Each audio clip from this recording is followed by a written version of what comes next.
What's happening, everybody? Champ is back with another video. Whew.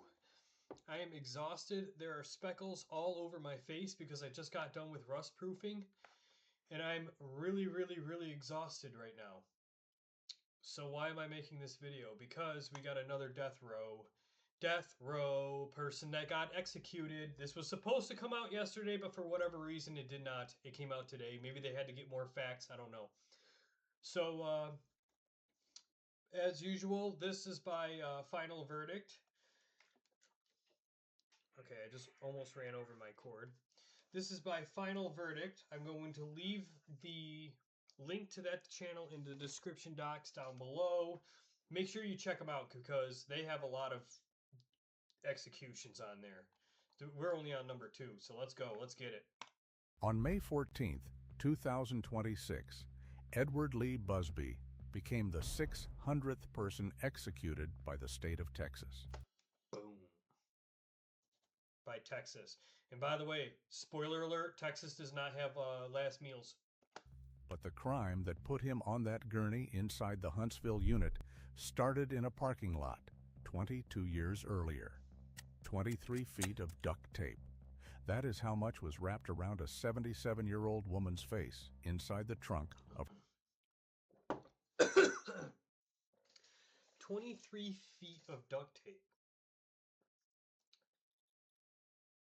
By the way, I don't know how to edit video, so you're just going to have to bear with me. 25. Okay, how many feet are in a roll of duct tape? 90 to 180 feet. That's still a lot of duct tape, though. her own car. Her nose was physically pushed sideways from the pressure. She could not breathe. She suffocated slowly, sealed in that trunk somewhere on a highway in Oklahoma. And it all started because she went grocery shopping on a Friday morning. So this is a robbery that turned into a kidnapping? The morning of January 30th, 2004 was mild and pleasant for a winter day in Fort Worth, Texas. The sun had come out. The parking lot at the Tom Thumb grocery store at Hewlin and Bel Air Drive, just southwest of downtown Fort Worth, was busy with weekend shoppers coming and going from their cars. One of those shoppers was Laura Crane. She was 77 years old, a retired director of the Starpoint School at Texas Christian University, a school dedicated to children with learning disabilities. Friday was her regular shopping day. She lived nearby. She knew the store. And she was still sitting in her car in that Tom Thumb parking lot when Edward Lee Busby was sitting in her car in the She knew the store. And she was still sitting That can't be the actual footage. In her car in That's that Tom Thumb dude. parking lot when Edward Lee Busby walked up and opened her driver's side door. Maybe it is. He said 2 words, "Slide over." She complied. A woman I keep forgetting that she's elderly. I keep thinking that she's like 25 or 30. named Kathleen Latimer, who went by Kitty, climbed into the back seat of Laura's car. Kitty owed money for drugs in Fort Worth. They needed a car to get out of town. When Edward spotted Laura sitting alone in that grocery store parking lot, he made his decision. A man named Steve Humble, who worked at a men's clothing store called the Squire Shop next door to Tom Thumb, had seen them moments earlier. Wow. He noticed a very blonde woman walking fast across the parking lot, trying to catch up with a man about 30 yards ahead of her who had been testing car door handles. That man was Edward. Not so sneaky with it, huh? From the Tom Thumb parking lot, Edward drove Laura's car. Kitty sat behind him, and Laura sat in the front passenger seat. By all accounts, Laura was calm. She turned to Kitty in the back seat and said, "Hi, darling." Then she turned to Edward behind the wheel and asked what his mother would say if she knew he was doing this. Yo, you're A just pissing him off. 77-year-old woman had just been carjacked outside a grocery store in broad daylight in Fort Worth, and her instinct was to talk to these two like human beings. Crazy. They stopped at a gas station and they used Laura's ATM card to withdraw money. Then Edward drove Laura's car to the back of a vacant house near This is where it gets messy, isn't it? Wait, say that again. Then Edward drove Laura's car to the back of a vacant house near Airport Freeway and Beach Street in Fort Worth. He got Laura out of the front seat. He walked her around to the back of the car. He opened the trunk and he told her to get in. They drove north on Interstate 35 through Texas toward Oklahoma. Okay. They stopped at stores along the highway. At one of them, Kitty went inside and bought a roll of duct tape from the shelf. Edward kept honking the horn in the parking lot for her to hurry up. They checked into a motel room along the highway. They drove around looking for crack cocaine. With her just chilling out with her just chilling out in the trunk. At some point during those 36 to 48 hours, with Laura still locked inside the trunk of her own car, Edward wrapped that duct tape around her face, layer after layer, over her nose, over her mouth, over everything. The medical examiner in Oklahoma later testified that approximately 23 feet of duct tape had been applied to Laura's face with enough force to physically deviate her nose from its natural position. She could not breathe through any part of her face, and she slowly suffocated inside that trunk on a cold winter drive through Oklahoma. After Edward and Kitty discovered Laura had died in the trunk, they placed... What did you think was going to happen, by the way? What did you think was going to happen? Like, that's what I don't get. You're using 23 feet of tape. 23 feet. And you wrapped it around her entire face. And you did it, like, super tightly because you broke her nose and everything. What did you think was going to happen? And they're like, oh, shit, we gotta hide this body now. Placed her body, wrapped in a motel bed sheet, down an embankment off an Interstate 35 service road near Davis, Oklahoma, just north of the Texas border. And they kept driving north in Laura's car. 2 days after the abduction, on February 1st, 2004, an Oklahoma City police officer pulled Edward over for multiple...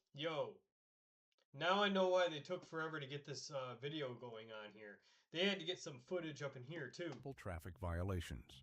That's awesome. Edward was still behind the wheel of Laura Crane's car. He was arrested on the spot in Oklahoma City. Over the next several days, inside police interrogation rooms, Edward gave statement after statement to the FBI, to Oklahoma police, and to Fort Worth homicide detectives. His first story was that he and Kitty had gotten the car from a man named J.D. back in Fort Worth, and that Laura's body had already been in the trunk. Like, anybody's gonna believe that.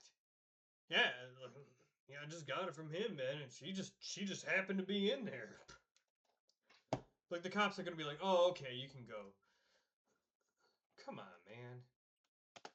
He claimed they had simply disposed of her along the interstate. Yeah,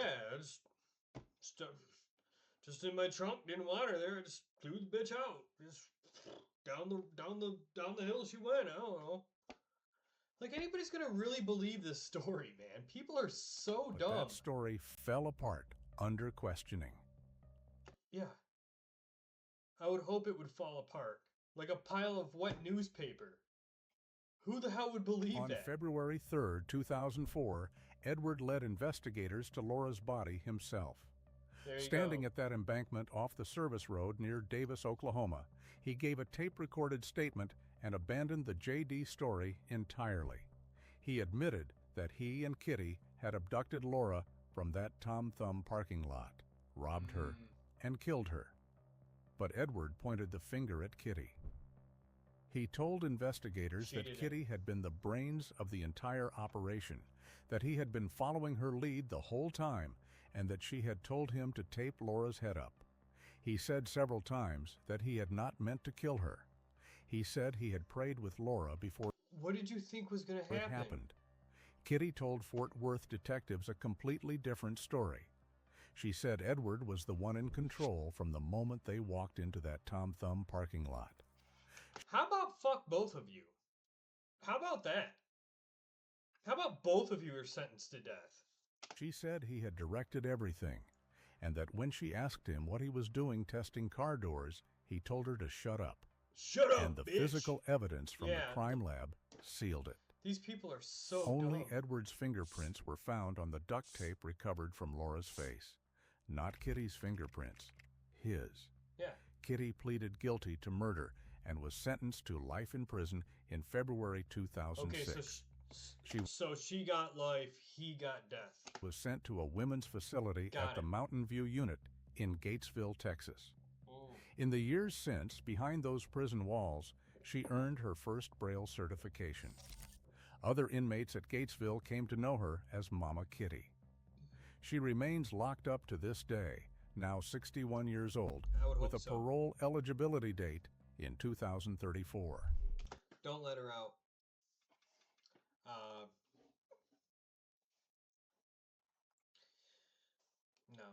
No parole for you. But Edward went to trial in Tarrant County.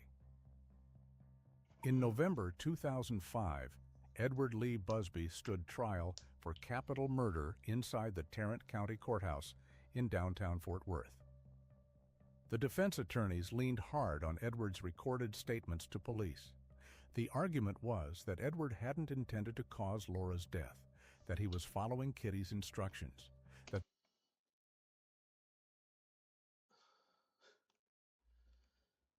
oh my God. There was no deliberate plan to kill anyone, only a robbery and 23 yards of, or 23 feet of duct tape, but didn't mean to do it. Carjacking that spiraled out of control. I also tied it so tight that I broke her nose, and it's like wedged way the fuck over here somewhere, but you know, didn't mean to kill her. Control on the highway. But the prosecution put the Tarrant County Medical Examiner on the witness stand, and the testimony was devastating. 23 feet of duct tape wrapped with enough force to physically move bone in Laura's face. Laura had not died quickly in that trunk. She had not died painlessly. She had suffocated, slowly, sealed shut, inside the trunk of her own car while Edward drove through rural Oklahoma looking for crack cocaine. On November... Just imagine that. You're minding your own business, and some moron who's probably coming off of a crack cocaine binge just hijacks you, ties duct tape around you, and you just die suffocating in your own car, just in the trunk of your own car, while he's just going around looking for more drugs. That is so dumb. At least I don't have to age restrict this video. This is something that you'd probably watch on like Forensic Files or something. But hey, hopefully this pre-workout formula kicks in. I am so exhausted from a hard week of work. It's insane, dude. So hopefully this thing picks up. I've been rubbing my eyes. I probably look high as balls right now. But I'm probably just going to go to bed. I don't even care. November 11th, 2005, the jury inside that Tarrant County courtroom convicted Edward of capital murder and sentenced him to death. The Texas Court of Criminal Appeals it's just so senseless and stupid. Austin affirmed the conviction and the death sentence. For the next 2 decades, Edward's defense team fought the sentence through every court they could reach.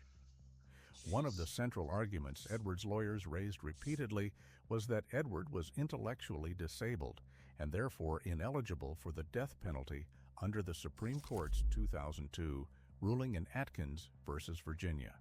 But let me guess, nobody bought it because obviously he got executed. IQ tests administered over the years produced varying results. His lawyers presented evidence that both a defense expert and an expert hired by the Tarrant County District Attorney's Office had found him intellectually disabled. The District Attorney's own office had even recommended reducing Edward's sentence to life in prison. But the trial judge in Fort Okay, well, as long as it's not, he got found not guilty by reason of insanity, because they love that insanity bullshit. But here's the thing about uh, being found not guilty by reason of insanity. A lot of people think that if that happens to you, it's like, okay, thank you, and then they just live the rest of their lives like as if they just got found not guilty. No, no, no, no, no, no. This is where they're gonna be in a powdered, like a big powder room, wearing that straight jacket, just laying there for the rest of their lives. And then every once in a while, people will come in, do some experiments, maybe experiment with some drugs, try to find what the hell is so psychologically wrong with you, and so it's either death, life in prison, or not guilty by reason of insanity because he's just so dumb. But even if he is dumb, it still just kill him anyway because it's the whole thing is like senseless. It's just so senseless, so pointless. You know, just go on a go on a bike ride or something. Take the bus and look for crack. I don't even know how you even look for crack. I mean, how do you even look for crack? Because I'm under the assumption that like you would know people that would sell it by word of mouth or something, right? So how do you look for crack? Do you just find like random people that look they're either homeless or maybe they are also on crack and you just add, like, "Hey, yo, homie, right? Do you have some crack? Here's $20. I don't know how much it costs. It's probably way more than that." Worth disagreed with those findings. Mm. In 2020, Sorry, I had to ramble. I'm like falling asleep here and I'm doing my best to stay awake right now. I should have just waited to do this video a little bit later, but I was so excited. that judge upheld the death sentence. Oh. Edwards' execution was first scheduled for May 6, 2020. It was stayed because of the COVID-19 pandemic. Thanks, liberals. A second execution date was set for 2021. It was stayed again by the Texas Court of Criminal Appeals for a disability review. Thanks, Texas.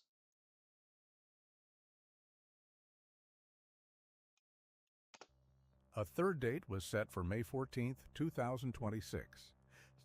6 days before the scheduled execution, on May 8th, the Fifth Circuit Court of Appeals in New Orleans issued a temporary stay. In a 2-1 decision, Judge Stephen Higginson wrote that in a matter of life and death, the court must be certain it applies the proper constitutional rule before a state can execute someone. It looked for the third time like Edward Busby would not be put to death on his scheduled date. But Texas Attorney General Ken Paxton's office filed an emergency application with the United States Supreme Court in Washington, asking the justices to lift the stay. Yeah, put They an end to argued that. Edwards' claims were meritless and had already been litigated for years. Yeah. On the afternoon of May 14th, just hours before the scheduled execution inside the Huntsville unit, the Supreme Court sided with Texas. In a divided 6-3 decision, the court lifted the Fifth Circuit stay and cleared the way for the lethal injection to proceed that evening. Thank you. All 3 liberal justices dissented. Justice Ketanji Brown Jackson wrote that the court was granting emergency relief to ensure that Texas could carry out the execution that night. She wrote that in capital cases, the court rarely intervenes to preserve life, and she said she could not understand the court's rush to extinguish it. Edwards' attorneys scrambled to file one more emergency motion with the Fifth Circuit that Thursday evening. It was denied within the hour. Boom. Every legal door had closed inside every courthouse from Fort Worth to Washington. Good. And Kitty, from her prison cell at Gatesville, had an opinion about the intellectual disability argument. She told an interviewer that Edward was not mentally impaired. She called him plain mean. Who cares if he is? I mean, he's obviously not retarded. Like literally, I mean. Like, I'm not trying to, He's not like that low of an IQ. That's my point. You know what I mean? He knows how to drive and he knows how to do things. He knows how to live, pay bills like an adult, right? That's what I mean. Good enough, right? If you are finding this one hard to look away from, hit subscribe. I cover cases like this every week. Meanwhile, the woman Edward and Kitty took from that Tom Thumb parking lot had spent her entire career shaping the lives of children who needed help the most. Laura Lee Crane had graduated from Paschal High School in Fort Worth, earned a bachelor's degree from Sweetbriar College in Virginia, and a master's from Texas Christian University. So senseless, dude. Her career was devoted to children with learning disabilities at the Starpoint. She looks nice, man. She looks like she's about ready to cook me some damn oatmeal cookies. Like, you know what I mean? She looks like if I'm walking by her house and hey, she'll always give me a wave. Like that's what she looks like. She looks so nice. Like why would you do that? It's so School on the it's so TCU senseless. campus. She authored a nationally recognized reading program for students with learning differences and led the school for over 20 years as its director. The university's provost at the time, William Kosaler, said Laura's impact on the TCU community had been profound, that she was beloved, that her students loved her. She had driven to a grocery store on an ordinary Friday morning in Fort Worth. Know. Are we going and over when the a stranger opened her car door and told her to slide over, she asked him what his mother would say. She was 77 years old. Like, are we going over the same case again? Come on, final verdict. Texas abolished the special last meal program in 2011. Told you. I thought it was 2012, though, so I got the year wrong. Edward was not allowed to choose a final meal. On the day of his execution at the Hunt, look at that slop. Wouldn't it be funny if this actually was his last meal? What do we even have here? We got some plain ass rice over here. No flavor, no nothing. This just looks like somebody threw up and it just so happened to just perfectly land in here. There's nothing on the sides at all except for this little guy. This is chicken and soup, or maybe even chicken and just water or broth or something. This is just a random array of fried onions and fried green peppers. This is a loaf of bread with powdered sugar or flour on top of a taco shell that is ripped into 4, 5, 6 pieces. That right there is his last meal. Was not allowed to choose a final meal. On the day of his execution at the Huntsville unit, he ate whatever was served to the general population. Look at that fat fuck. That evening. On the evening of... Dude, your nose looks like a double-barrel shotgun.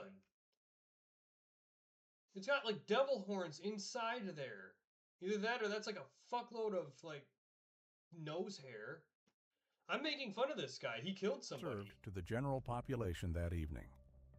On the evening of May 14, 2026, Edward Lee Busby was led from his holding cell to the execution chamber inside the Huntsville unit of the Texas Department of Criminal Justice. He was strapped to the gurney. When the warden asked if he had a final statement, Edward spoke directly to Laura's family members who were watching through the witness room window. Here we go. He told them, "Sir, ma'am, I am so sorry. I ask that you please don't hate me, and that you can find it in your heart to forgive me for the part that I played in what happened to her. Miss Crane was a lovely woman. I never meant anything bad to happen to her." Shut up! Stop saying that! Yes, you did! He said he wished he could take it all back. He said he had no right to get in that car. He turned toward his sister, who was praying on... Keep doing drugs. Keep doing drugs. It literally takes everything away from you. Everything. It takes your finances away. It takes your friends away. It takes your family away. And eventually it takes your freedom. That's probably the reason why you are so dumb. ...the other side of the glass, and told her to find a church and pick up her cross. Wait, praying on the other. He said he had no right to get in that car. He turned toward his sister, who was praying on the other side of the glass, and told her to find a church and pick up her cross. "I'm here because this is the will of God," he said. Prison officials. I will say kudos to him for at least making up for it. I do kind of believe him there because he did have some sort of remorse. Like, he tried to come up with some sort of stupid story, but at least he had came clean and was like, this is where she is. But the whole entire I didn't mean for her to die, that's bullshit. That's bullshit. Like, I don't believe that for a second. 23 feet of duct tape wrapped around her with enough force to, like, mutilate her. Probably loosen up a couple of her teeth, too. I don't know if she had dentures or whatever, but you know what I mean. Enough force. Began administering the will of God, he said. Prison officials began administering the lethal dose of the sedative pentobarbital. Edward took a sharp breath on the gurney, closed his eyes, and gasped. Then he made snoring sounds that grew progressively quieter inside the chamber. Within 4 I like how they have to describe what he was. They do this, by the way. I don't think they did this in the last video, but sometimes they do that. There's 40 like, seconds. Yeah, first he stared blankly, then he closed his eyes, then he started to snore, then he kind of like twitched like exactly 5 times, 3 seconds apart, and then he was pronounced dead. I don't know how they figured that out. But sometimes they do that. It's kind of weird. All movement stopped. Thank you. Edward Lee Busby was pronounced dead at 8:11 p.m. on May 14, 2026. And this is in Texas, right? So that would be... Wait. 8? Shit. Yeah, that would be... What? That would be 10 o'clock for me. 10, 11. I literally just got to bed last night. Was pronounced dead at 8:11 p.m. on May 14, 2026, inside the Huntsville unit in Texas. It was because it was right after the Sabres game.